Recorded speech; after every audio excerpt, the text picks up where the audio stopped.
경추와 머리는 매우 밀접한 관계가 있습니다. 어느 날 문득 갑자기 머리가 지끈거리거나 찌르듯이 아프고 약간 어지러운 것 같다고 느끼면 대부분의 사람들이 가장 먼저 떠올리는 것은 머릿속의 구조적인 문제입니다. 내 머리에 이상이 있나? 뇌혈관에 터지거나 뇌경색이 생겼나? 아니면 드라마에서처럼 뇌종양이 생겼나?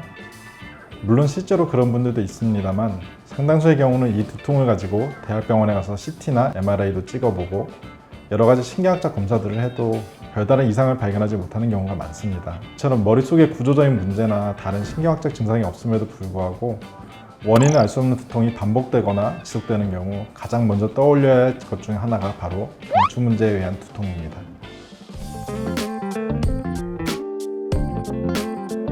경추는 우리 목에 해당하는 척추뼈의 가장 위 7개를 말합니다.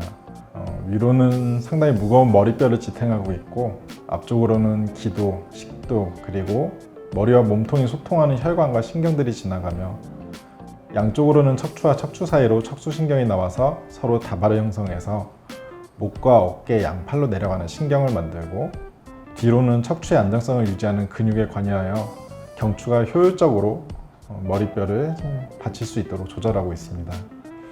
특히 위쪽의 상부 경추의 경우에는 그 안쪽이 전신으로 내려가는 척추신경들이 시작되는 자리로 거기에 뇌의 뿌리와 3차 신경의 핵이 위치해 있고 이를 싸고 있는 경막이라는 단단하고 질긴 막이 경추에 연결되어 있어 위로는 척추신경에서 가지를 뻗어 후두신경이라고 하는 머리뼈 바깥을 지배하는 신경이 목에서부터 위로 타고 올라가기 때문에 경추와 머리는 매우 밀접한 관계가 있습니다. 목이 아프다가 점차 두통으로 진행하는 것을 경추성 두통이라고 합니다. 앞에서 이야기한 것처럼 두통을 느끼게 하는 3차 신경의 핵이 상부 경추 안쪽, 경추 2번, 3번까지 내려오기 때문에 경추의 이상은 두통으로 이어지는 경우가 많습니다. 흔히들 아시는 것처럼 스마트폰이나 모니터를 보는 자세 습관으로 인해서 고개를 앞으로 내밀거나 숙여 지내게 되면 목을 앞으로 당기는 근육이 긴장을 지속하게 되는데 이렇게 되면 뒤쪽에서 목을 안정시켜주는 코어 근육들이 억제되면서 제 기능을 못하게 되어 경추가 불안정해지면서 척추 사이로 나오는 척추신경의 뿌리가 눌리게 됩니다. 그럼 목의 통증을 유발할 뿐 아니라 뒤로 머리로 올라가는 이 후두신경이 지속적으로 자극이 가해져 목에서부터 머리로 타고 올라가는 듯한 통증 또는 먹먹하거나 찌르는 듯한 통증이 서서히 발생하게 됩니다. 또한 여러 가지 받고 있는 스트레스나 염증 물질을 내는 음식 조절을 하지 못해서 머리뼈의 안정성을 위해 머리뼈 뒤쪽과 상부경추 사이에 잡아주는 근육들이 긴장하는 경우 그 사이로 지나가는 후두신경이 압박되면서 뒤통수나 귀 옆, 심한 경우에는 눈 주변까지 두통이 생기며 눈이 침침해지기도 합니다. 경추성 두통은 이름 그대로 경추의 문제로 인해 발생하는 증상인 만큼 통증 조절만 하는 것이 아니라 경추에 문제가 생기는 근본적인 원인들을 고민해 봐야 됩니다.